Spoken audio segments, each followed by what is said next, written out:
Hello and welcome back to another episode of World Tour on Football Manager 2021. Now, since the last episode, we've played 4 games off camera and things have gone pretty well for us. So we started off with a 2-0 victory over UCD. Stephen Christopher and Shane Daly-Butts getting us the 2 goals in that one. Followed up by a disappointing 0-0 draw, but still left us unbeaten in the league this season. And then we faced Cork City and won narrowly 2-1. Danny Morrissey getting himself a brace. Cian Murphy getting a consolation goal for Cork City. And we followed that one up with another 2-1 victory. We went 1-0 down very early on to Cabinteely, but John Mann got a goal back for us on the 7th minute, and then Shane Daly-Butts getting us the winner quite late on the 75th minute. And that leaves the league table looking like this. We're still top of the table, 3 points clear of Shamrock Rovers Mark II, who can't obviously get promoted. So 6 points clear at the top of the table, technically. So we're 6 points clear in the automatic promotion spot, which is a good place to be at this stage of the season. So in today's episode, we're going to be playing against second place Shamrock Rovers Mark II and fourth place Drogheda United. Hopefully we can continue our run of form that has seen us unbeaten in the league so far this season. We've only dropped 2 points in the first 6 games. Let's hope that can continue. So here we are for today's match against Shamrock Rovers Mark II. And we know that a win today can send us 6 points clear of even Shamrock Rovers.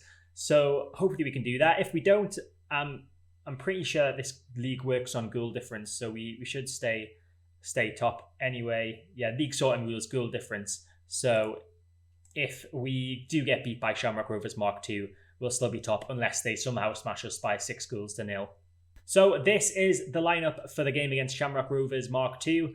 And it's pretty much the same lineup that we've had all season. I think the only change that is Lewis Banks at left back. Obviously, it's normally Kieran Kelly, but Kelly had a few poor games. So we've decided to go with Lewis Banks, and he's been doing pretty well since he came into the team. So elsewhere, we've got Trevor Murphy in goal, Dunleavy at right back, Mann and Seymour at centre back, of course, Banks at left back. Emmett Keedy is still a ball-winning midfielder. He was called up to the Irish under-19 squad and would be playing a match for them today. So I had to withdraw him from the squad because obviously he's a much-needed first-team player.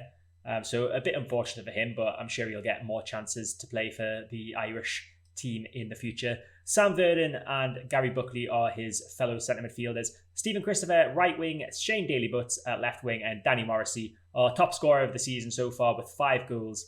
He is up front. He didn't have the best of times last time out, so we're hoping for a bit better today. Of course, if he doesn't play well, we've got Breen on the bench and even Coughlin, who are very good up front. So team talk time, and we are going to outstretch our arms and say I want you to pick up where you left off last time out. And here we are at Shamrock Rovers. It's a very green stadium, as you would expect for a team that plays in green and white. But let's hope it's not a good day for the team in green and white today, as we have the first chance of the game. Dunleavy with a throw-in on the right-hand side to Keedy. Now Mann with it. Long ball over the top to Morrissey. If he's onside, he should have scored. He wasn't onside, and he didn't score.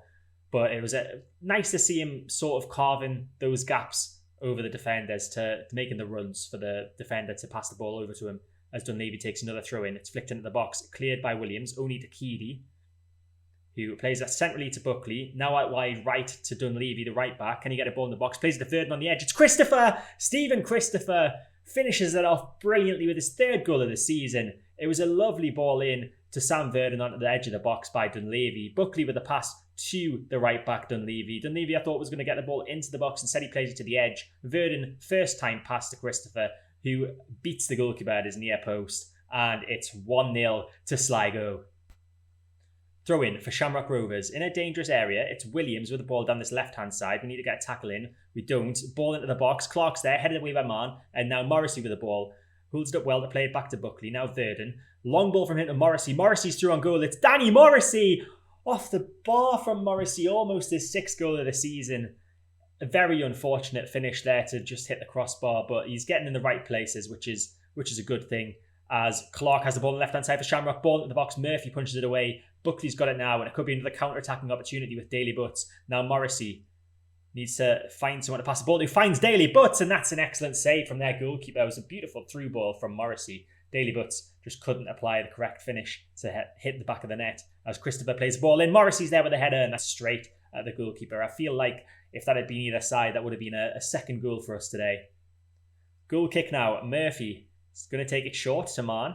Forward to Verdon. And he plays a long ball over the top again to Morrissey. Morrissey with a chance now. He's got to score. He does finally. Danny Morrissey on his third or fourth attempt of the game manages to grab his sixth goal of the season. And it was a beautiful finish. An excellent ball over the top from Verdon. Just came from a goal kick. The ball to Verdon, then Verdon with the ball over the top of the two centre-backs. And Morrissey finally gets that goal. The goalkeeper almost had it. Beat the goalkeeper at his near post again. It's a bit disappointing for the goalkeeper to not save that one for Shamrock Rovers. Now Dunleavy with a throw in. It's Christopher, nods it back to Dunleavy. Ball into the box. Daly Butts is there! And that's just wide from him. I thought that was heading into the top corner of the goal. It was a good header, but didn't go in this time. So we reach half time and it's 2-0 to Sligo. We've been on top in this game, bossing it completely. Let's hope for more of the same in the second half. We're going to say I'm very happy with the way things are going. Keep it up.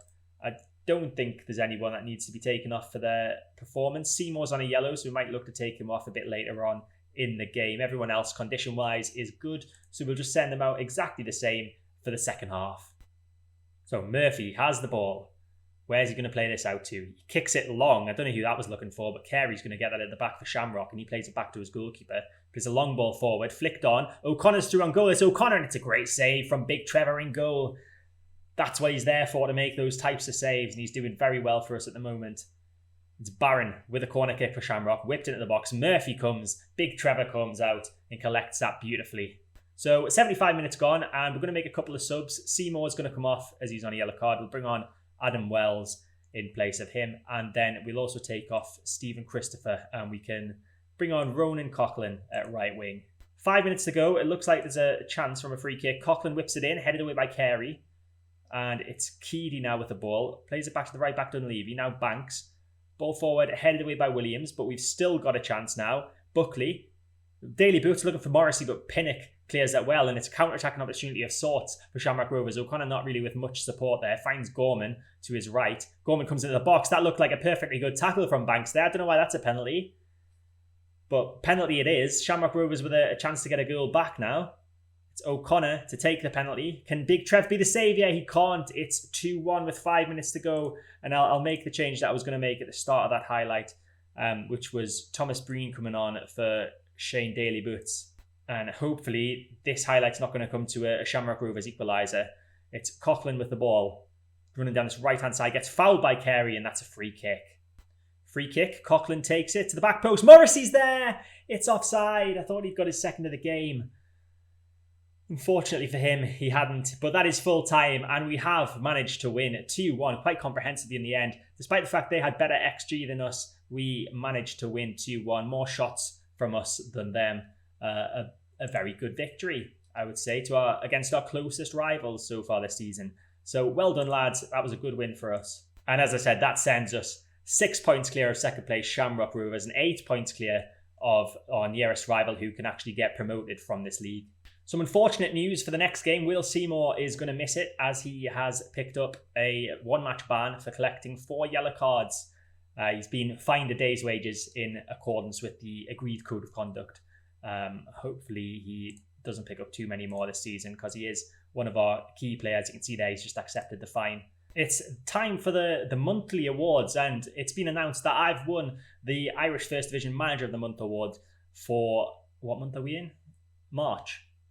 Yeah, that's what month we were in. 6 matches, a win ratio of 83%. Of course, we only didn't win one game, which was the 0-0 draw against Wexford. So that's pretty decent. And our chairman is very happy with me for winning the monthly award. Some further news: Lewis Banks is now an Irish citizen. I think he was he's English originally, so he wanted to be an EU national. Obviously, since we've left the EU here in Britain. Johnny Dunleavy is unfortunately injured as well. 5 to 7 weeks during training. That's unfortunate. He is, of course, our first choice right back, but we do have backup in the form of John Kavanagh. He's not played much. He's not played at all competitively this season, but he should be okay to cover for Johnny Dunleavy. So here we are. It's match day. Drogheda United against Sligo Rovers, 4th place in the table against top of the table, us. And hopefully, with the 2 changes that we're going to have to make, we will manage to continue our unbeaten run at the very least. So John Kavanagh coming in for the injured Johnny Dunleavy, and then we will bring on Alberkis in place of Seymour. Alberkis played for his national team during the week in a 3-0 victory over San Marino. He plays for Lithuania, and he got an 8.3 rating, I think it was. So he's in good form for his national team. Hopefully he can continue that for us. But I think that's the only changes I want to make to the first team. I am going to make a change to the bench. We're going to get Sven, the youngster, Sven Gertlicher, on the bench in place of Thomas Breen.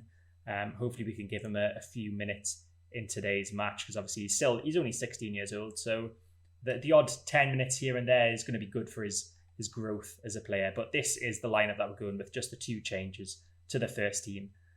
And let's hope we can pick up another win today.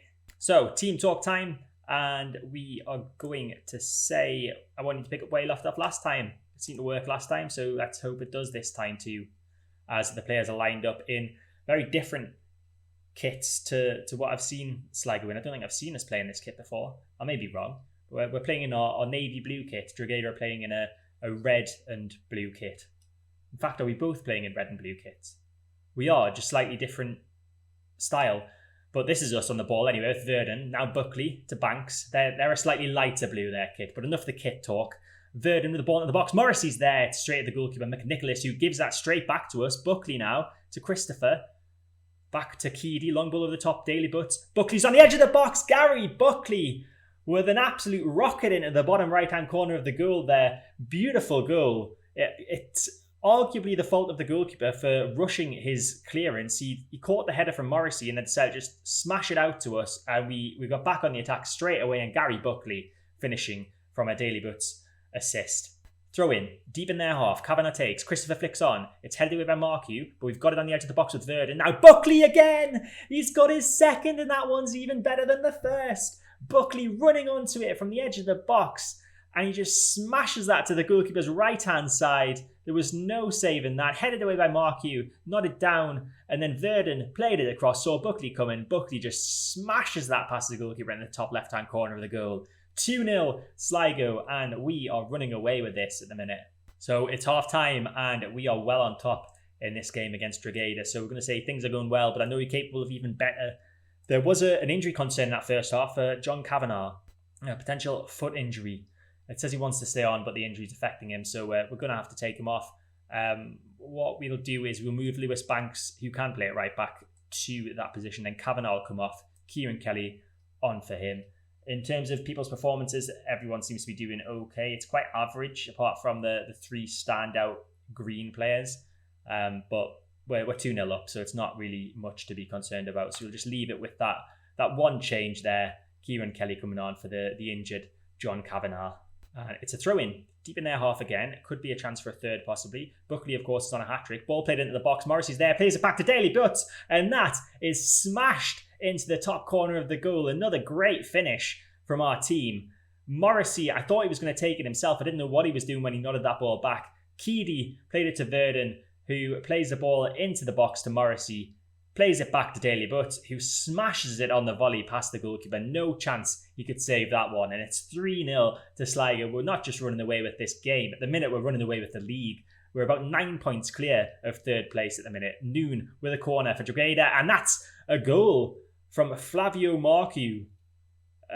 From out of nowhere, it appears. His first goal of the season. And there's a highlight straight after the goal. Hopefully, we're going to restore our 3-goal lead here with Verdon running forward, skips past the defender. Now Christopher on the right-hand side. Can he get a ball into the box? He can. Daly Butts is there. It's headed, but it's just saved by the goalkeeper. Was that hit off the bar? I think it hit the bar. As we have another throw-in. Kelly takes it on this left-hand side. Buckley plays it nicely to Verdon. Verdon on the edge of the box. It's blocked and cleared, but Buckley's got it on this left-hand side again. And that is a horrific tackle. That is a straight red. That is awful. He should be banned for months for that tackle. That was just terrible. He had no control at all. Kicked our player. But we've got another chance for another goal as Verdon has made it 4-1. A beautiful finish from Sam Verdon. And that's 2 of our centre midfielders on the score sheet today. Banks had the throw in. to Christopher. Christopher plays that back to Vernon, who's got a lot of time and space to decide where to shoot, and he smashes it to the goalkeeper's left, and it's 4-1 to Sligo. And we're going to make, are we going to make a couple of changes? I don't think we need to, actually. Just having a look there. No one's conditions that bad at the minute, so we'll just keep everyone on the pitch and hope for more goals. As Daily Butts has it on the left-hand side, it's tackled by Noon, and this could be a counter-attack for Drogheda, but Keedy does well there. But then we lose out again, and Noon's got the ball. Now it's McLaughlin to Kelly, back to McLaughlin. Back to the centre-back, Best, headed away by Marn, and we have control of the ball again. Long ball forward from us, headed away by Best. It's end-to-end stuff, but not really entertaining end-to-end at the minute, as the ball's played over the top again, but Marn is equal to it once more. Kelly with a long ball forward, headed away. It's just long ball after long ball, and this one may have worked for Drogheda. It's McCabe, and he somehow just shanked that wide of the goal. And it's a throw-in for Drogheda, deep in their own half. McLaughlin to Noon. Plays it back to the goal scorer, Mark, who long ball forward, intercepted easily by Kelly there. Long ball from him, looking for Morrissey. Morrissey gets there just ahead of the goalkeeper and somehow didn't manage to score. I thought he just tapped that past the keeper, but instead he tried to chip him, and it went a bit too high. But it's not going to matter in the end, as it is 4-1 to Sligo at the full-time whistle. And it's a very good win for us. Very happy with that. And our unbeaten run continues. We're now 10 points clear of the next team in the table who can get promoted. So it's been a great start. 8 games in and 10 points clear. I'm not going to complain about that at all. So that John Kavanagh injury is going to keep him out for between 8 and 11 days, which is a bit of an annoyance more than anything, as we of course have Joynton Levy out for 5 to 7 weeks. Now we have our backup right back out for 8 to 11 days. So Lewis Banks is going to have to come in at right back, and we're going to have to bring Kieran Kelly in left back. But as long as no one else in their positions get injured, we'll be okay. So looking ahead to the next episode, we're going to come back around the Wexford game, I think, and play the Wexford game and the Cork City game. So off camera, we'll play the first round of the EA Sports Cup against Premier Division side Longford Town. Then we play Athlone Town in the league, Cove Ramblers, UCD, Bray Wanderers and Cabinteely, and hopefully we'll come back with our unbeaten run still intact. But that is it for this episode. I hope you enjoyed it. If you did, make sure to hit the like button, subscribe to the channel to get all my content when it comes out, hit the notification bell to stay notified, and I'll see you next time.